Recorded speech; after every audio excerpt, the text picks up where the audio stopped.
الحمد للہ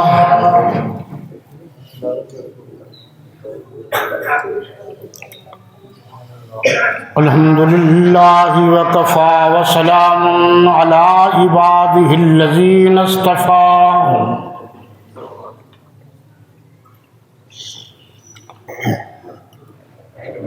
اما بعد فاعوذ باللہ من الشیطان الرجیم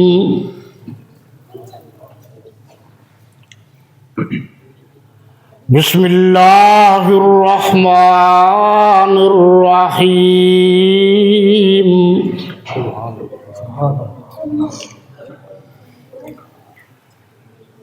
الا تنصروه فقد نصره اللہ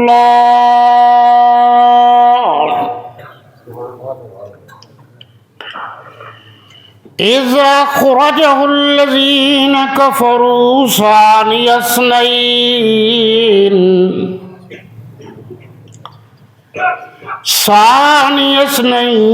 إذ هما في الغار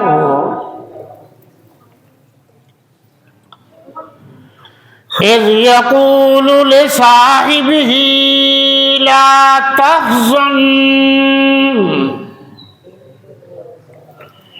لا تحزن إن الله معنا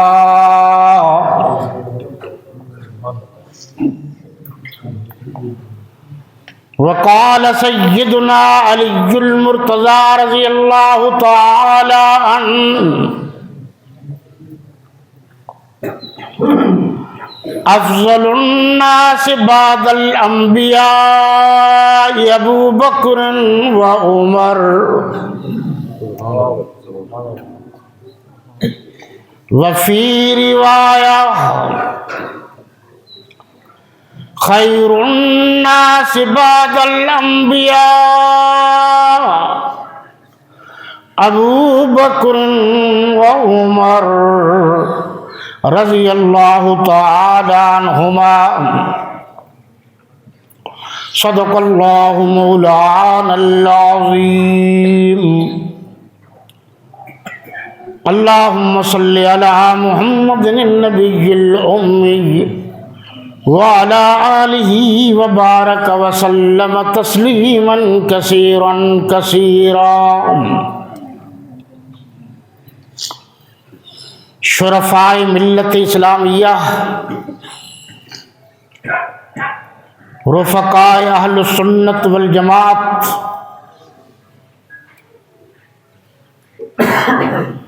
میرے پاکستانی غیور و جسور و روشن ضمیر مسلمانوں،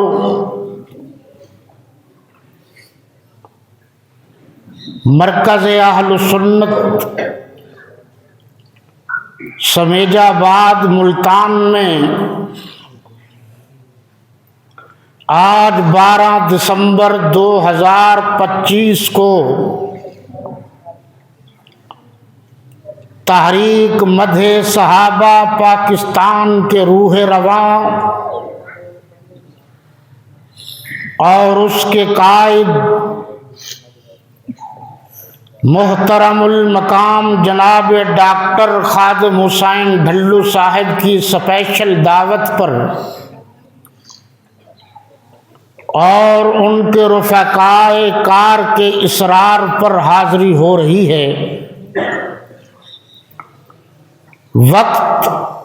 بہت مختصر ہے، اس کی تعریف، مدح سرائی، ان کی منقبت، ان کی سیرت، صورت، بصیرت، بصارت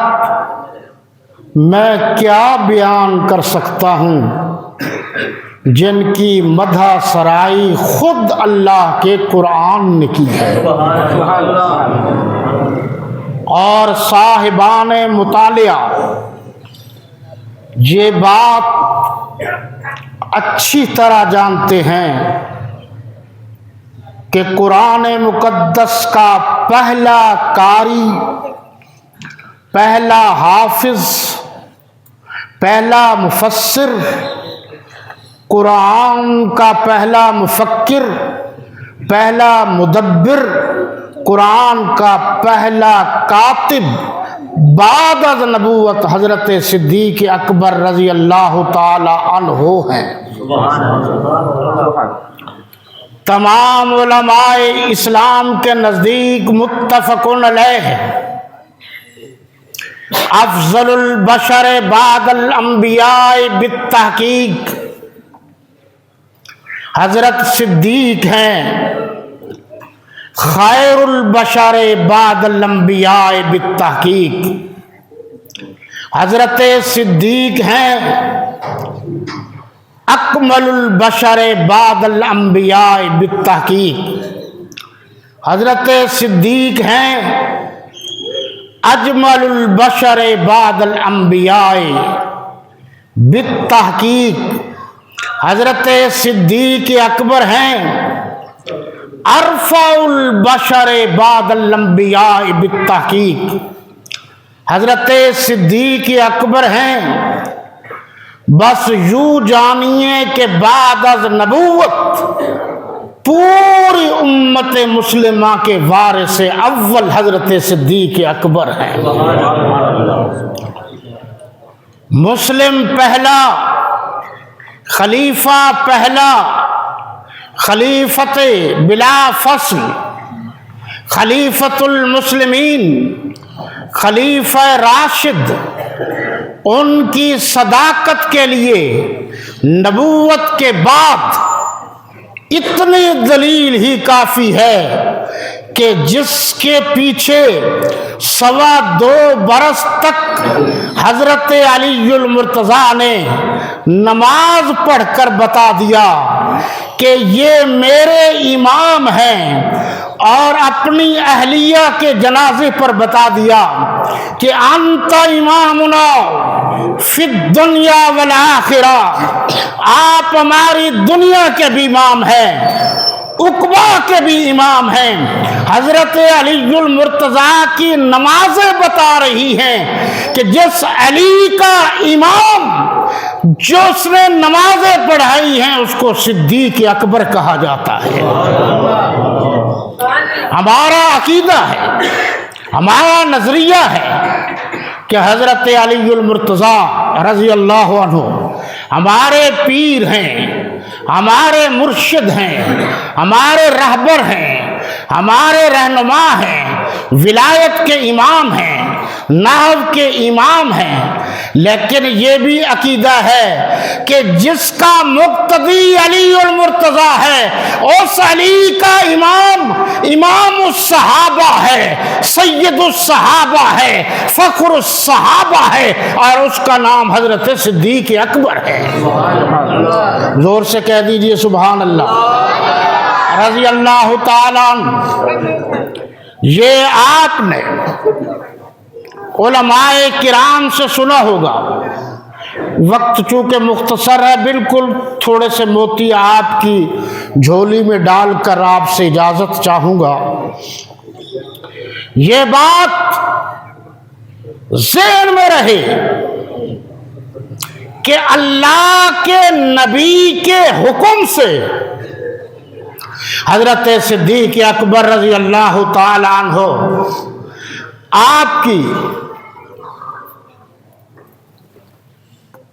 آوازیں کچھ آ رہی ہیں،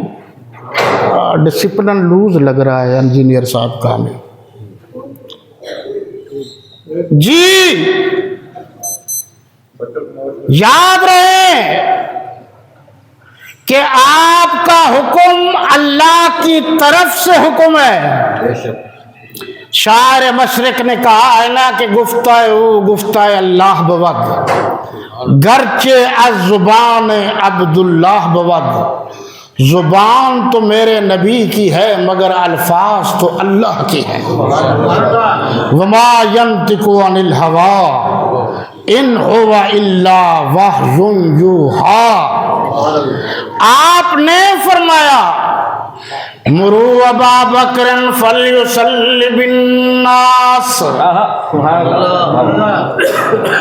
ان سے کہیے جو میرے 27 برس کے دوست ہیں، میرے یار ہیں اور پکے وفادار ہیں، وفاؤں کا بادشاہ حضرت صدیق اکبر، ایثار کا بادشاہ حضرت صدیق اکبر، میرے نبی کا خدمت گزار حضرت صدیق اکبر، نبوت سے پہلے میرے نبی کا یار حضرت صدیق اکبر، بغیر تصدیق کیے جس نے پہلے کلمہ پڑھا وہ حضرت صدیق اکبر، میرے نبی کا پہلا غلام حضرت صدیق اکبر، میرے نبی کی شادی پر حضرت خدیجہ رضی اللہ تعالیٰ عنہ کو لباس عروسی والا لباس دینے والا حضرت ابو بکر صدیق، اپنی بیٹی دینے والا حضرت ابو بکر صدیق، مال و زر عطا کرنے والا حضرت ابو بکر صدیق، اور غار میں 3 دن اور 3 راتوں تک میرے نبی کا سب سے زیادہ، صحابہ میں سب سے زیادہ میرے نبی کے مکھڑے کو دیکھنے والا حضرت صدیق اکبر، یہ واحد لوگ ہیں کہ باپ اس کے ضمن میں بھی قرآن آیا اور بیٹی اس کے سلسلے میں بھی قرآن اترا۔ فرمایا مرو ابا بکر فلیصلی بالناس، کہہ دیجئے نا میرے یار کو کہ آئے نا مصلی پر، میں اپنی زندگی میں اپنے دوست کو، سجن اور ساتھی کو، یار و وفادار و خدمت گزار کو مصلی پر دیکھنا چاہتا ہوں۔ توجہ کریں گے آپ صلی اللہ علیہ وسلم کے حکم پر سیدہ نے فرمایا کہ میرے ابو تھوڑے کمزور دل کے ہیں۔ آپ نے پھر فرمایا، 3 مرتبہ فرمایا، پھر ایک روایت میں یہ بھی آیا کہ اللہ کے نبی نے فرمایا سیدہ عائشہ سے، مخدومۃ المسلمات سے، راشدہ سے، حضور صلی اللہ علیہ وسلم کی رانی اور خدمت گزار بیوی سے آپ صلی اللہ علیہ وسلم نے فرمایا یا عائشہ میں کیا کروں، اللہ کی طرف سے حکم آ رہا ہے کہ اپنی زندگی میں حضرت صدیق اکبر رضی اللہ عنہ کو مصلی پر کھڑا کر دو تاکہ آپ کے دنیا سے جانے کے بعد کسی کو گنجائش ہی نہ ملے۔ میرے نبی صلی اللہ علیہ وسلم کے حکم سے حضرت صدیق اکبر، جس کو اللہ کے نبی نے کئی مرتبہ عتیق کہا، صدیق صداقت کا بادشاہ، شرافت کا بادشاہ، خدابت کا بادشاہ، ذہانت کا بادشاہ، ثقافت کا بادشاہ، اور یاد رکھنا فہمی اور ذوق فہمی کا بادشاہ حضرت صدیق اکبر رضی اللہ عنہ میرے نبی کے حکم سے مصلی پر آ گئے۔ اب 1400 برس سے مصلی پر حضرت صدیق اکبر کا قبضہ ہے۔ 1 سال کا قبضہ نہیں چھوٹتا، جو چاہے الٹا لٹک جائے، قیامت تک میرے نبی کے بعد خلیفہ اول حضرت صدیق اکبر ہے۔ دلائل کی دنیا میں ہم سے بات کرو، تم نے آج تک بچوں سے باتیں کی ہیں، کیا یہ جھوٹ ہے کہ پھر اللہ کے نبی صلی اللہ علیہ وسلم پیچھے سے جب طبیعت سنبھلی تو ایک ہاتھ حضرت علی کے کندھے پر اور ایک ہاتھ حضرت عباس کے کندھے پر، اور آپ تشریف لائے کہ میں دیکھوں تو صحیح کون کون ہے جو میرے صدیق کے پیچھے نماز نہیں پڑھتا۔ یہ تو حکم خدا بندی ہے۔ حضرت علی المرتضیٰ نے، حضرت عباس نے، سب نے اس کے پیچھے نمازیں پڑھی جن کے لیے اللہ کے رسول نے حکم دیا۔ 17 نمازیں پڑھی۔ ایک روایت ہے آپ کی زندگی میں 21 نمازیں پڑھائیں۔ اور یہاں ایک تحقیقی مسئلہ بھی عرض کر دوں، لا علم مولویوں کو پتہ نہیں ہے، جب اللہ کے نبی صلی اللہ علیہ وسلم تشریف لائے، صدیق اکبر رضی اللہ عنہ جو میرے نبی کے قدموں کی چال کی خوشبو سے سمجھ جاتے تھے میرے آقا آئے ہیں۔ کیوں بات کرتے ہیں ان کی؟ صحابہ تو وہ شخصیات ہیں، اگر پسینہ نچوڑ دیں تو ملائک وضو کریں۔ صحابہ وہ ہیں جو چلتے تو فرش پر ہیں مگر ان کی قدموں کی آہٹ عرش سے سنائی دیتی ہے۔ صحابہ صرف مقدس شخصیات نہیں، صحابہ تو ایمانی شخصیات ہیں۔ صحابہ کو تاریخ میں نہ دیکھو، صحابہ کو کتابوں میں نہ دیکھو، صحابہ کا دیکھنا نظارہ دیکھنا ہے تو قرآن میں دیکھو۔ صحابہ قرآنی شخصیات ہیں، یہ وہ لوگ ہیں جن کے کردار کی قسمیں اللہ کی ملائکہ عرش پر کھاتے ہیں۔ آپ صلی اللہ علیہ وسلم نے فرمایا، حضرت صدیق اکبر رضی اللہ عنہ نے خود فرماتے ہیں، مجھے اپنے زندگی میں 3 چیزیں سب سے زیادہ پسند ہیں۔ ایک تو یہ ہے مال میرا ہو، خرچ کرنے والے جناب محمد رسول اللہ، جمیل الشیم، شفیع الامم، صاحب التاج والمعراج والبراق والعلم، صاحب الجود والکرم، امام البشریت، امام کائنات، امام کل، امام بصیرت، امام ولایت، امام المشرقین، امام المغربین، امام الارض والسماوات، جناب نبی کریم صلی اللہ علیہ وسلم وہ حضرت صدیق اکبر رضی اللہ تعالیٰ عنہ فرماتے ہیں، بیٹی میری ہو اور نکرانی جناب محمد رسول اللہ کی ہو۔ اور تیسرا فرمایا،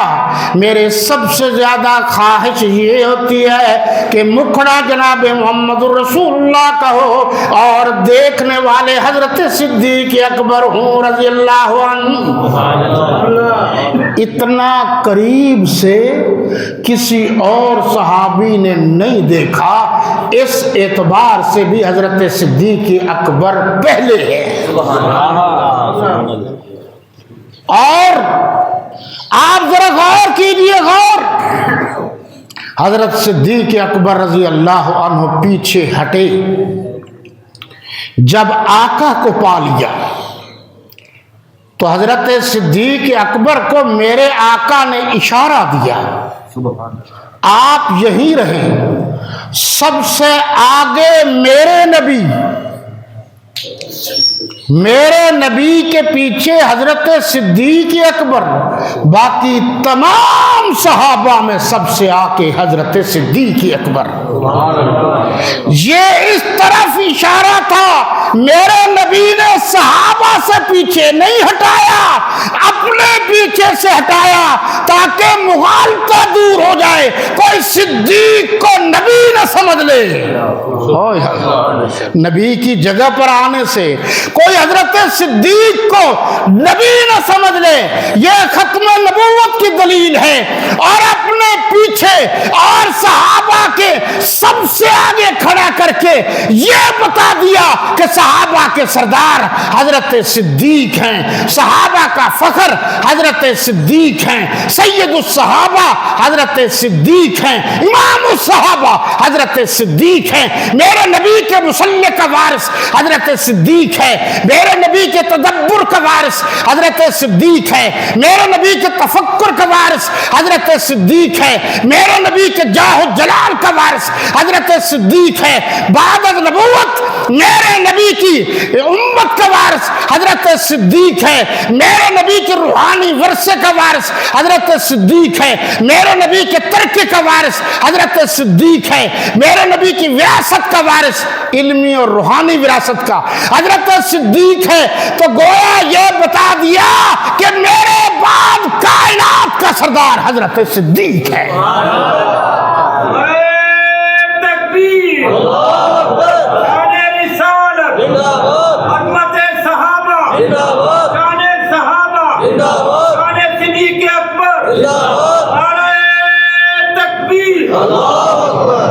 وقت اجازت نہیں دے رہا، ایک مرتبہ ایسا بھی ہوا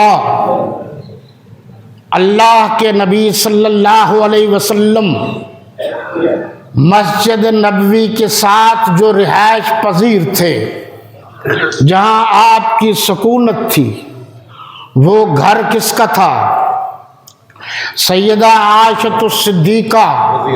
سلام اللہ علیہا رضی اللہ تعالی عنہا کا۔ ایک بات تو یہ ثابت ہو گئی کہ اللہ کے گھر کے بعد جس گھر سے میرے نبی کو پیار تھا وہ صدیق اکبر کی بیٹی کا گھر تھا۔ دوسری بات یہ سمجھ میں آ گئی کہ اللہ کے نبی صلی اللہ علیہ وسلم نے کپڑا ہٹا کر دیکھا، جب نماز با جماعت ہو رہی تھی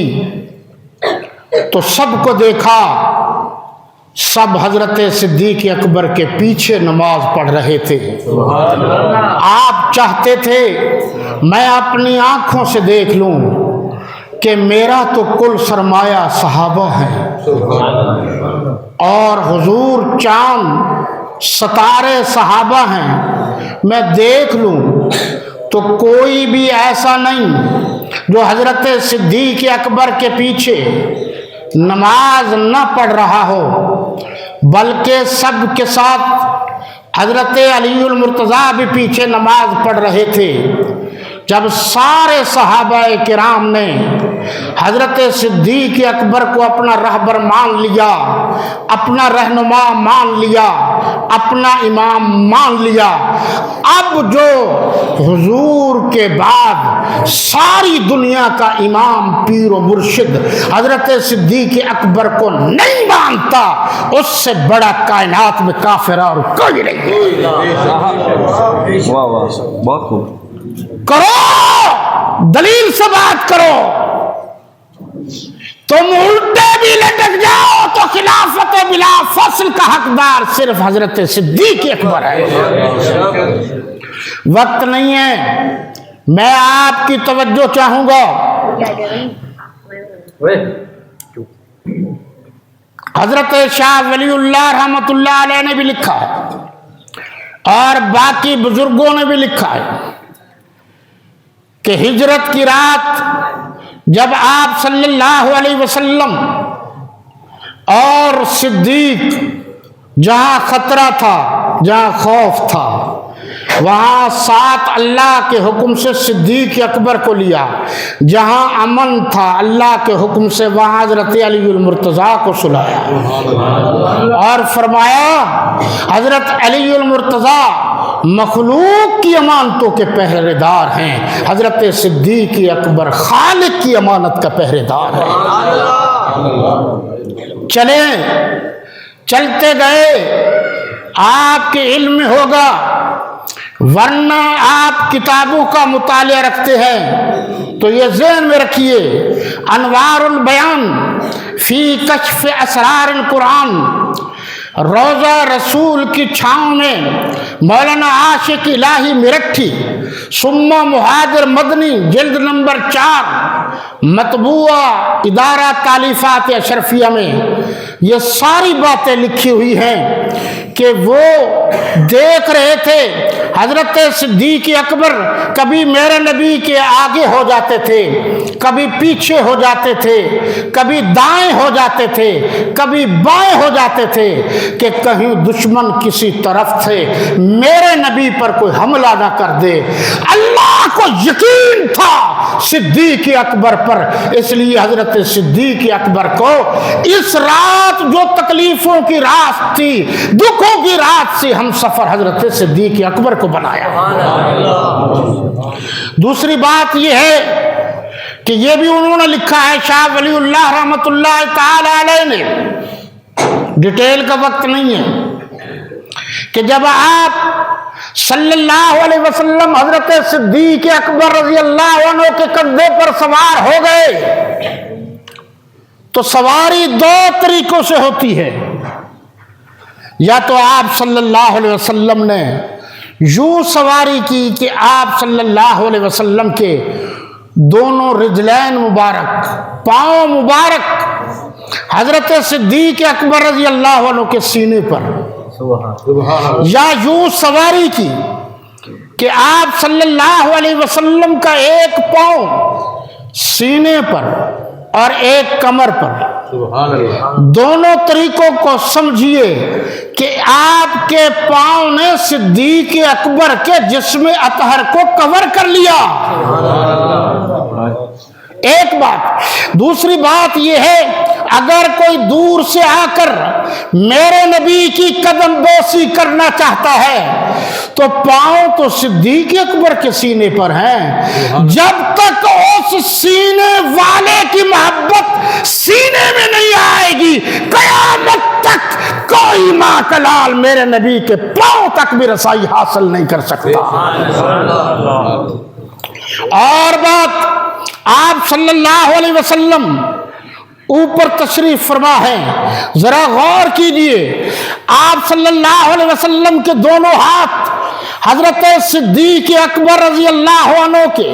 سر مبارک پر، سر کور ہو گیا، اور وہ پاؤں مبارک سینے پر، اور اتنی چڑھائی پر چڑھتے جا رہے ہیں، چڑھتے جا رہے ہیں۔ دنیا والوں دیکھ لو، اللہ کے نبی کو سوائے صدیق اکبر کے اور کسی نے اپنے کندھوں پر نہیں اٹھایا، اور جا رہا ہے صدیق اکبر، اوپر نبوت کی خوشبو ہے، نیچے صداقت کی خوشبو ہے۔ لیکن تھوڑا سا آپ اور توجہ کریں گے کہ میرے آقا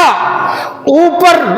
تشریف فرمائیں، ہاتھ دونوں اوپر ہیں، نیچے سر صدیق اکبر کا ہے، غار میں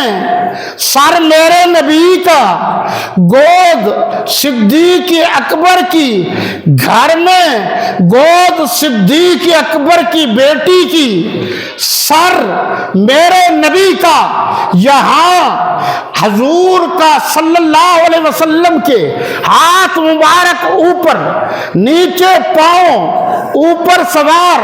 اللہ کی جو رحمت کا نزول ہے میرے نبی پر، میرے نبی کی برکت سے وہ رحمت صدیق اکبر پر، صدیق اکبر کے پاؤں زمین پر، زمین والوں تم پر جو رحمت نازل ہو رہی ہے یہ تو صدیق اکبر کے واسطے سے آ رہی ہے۔ واہ واہ واہ، بہت خوب۔ کیا کہتے ہو؟ ایک دین کا حصہ بھی حضرت صدیق اکبر کے بغیر ثابت نہیں ہو سکتا، اور وہ کسی نے خوب ہی کہا تھا، ہے کرنے ایک ہی مشعل کی ابو بکر و عمر و عثمان و علی، ہم مشرب ہیں یاران نبی، کچھ فرق نہیں ان چاروں میں۔ دیکھ لو، غور کرو، یہ بھی تو شاعر مشرق نے کہا ہے، تڑپنے پھڑکنے کی توفیق دے، دل مرتضیٰ سوز صدیق دے۔ یہ بھی تو علامہ نے کہا ہے شمع کو پروانہ، بلبل کو پھول باس، صدیق کے لیے ہے خدا کا رسول بس۔ تو قرآن سے حضرت صدیق اکبر کی صحابیت ثابت ہے، امامت ثابت ہے، خلافت ثابت ہے۔ حضور کے فرمان سے حضرت صدیق اکبر جنتی ہیں، حضرت صدیق اکبر کی امامت ثابت ہے، شرافت و نیابت ثابت ہے، خلافت ثابت ہے۔ حضرت علی کے عمل سے حضرت صدیق اکبر کی امامت، خلافت و شرافت ثابت ہے۔ حسنین کریمین کے عمل سے ان کی امامت ثابت ہے۔ پوری دنیا کے علماء کرام سے ان کی خلافت ثابت ہے۔ آج تک ساری دنیا کے علماء کہہ رہے ہیں پہلا خلیفہ حضرت صدیق اکبر ہے، ان کی خلافت ثابت ہے۔ جب قرآن سے ثابت ہے، احادیث سے ثابت ہے، اجماع صحابہ سے ثابت ہے، اجماع امت مسلمہ سے ثابت ہے، تمام مسلمانوں کے سے ثابت ہے، تو پھر کون دلیل مانگ رہا ہے؟ جو دلیل مانگتا ہے وہ قرآن کا منکر ہے، اور قرآن کا منکر کل بھی کافر تھا، آج بھی کافر ہے۔ وما علینا الا البلاغ۔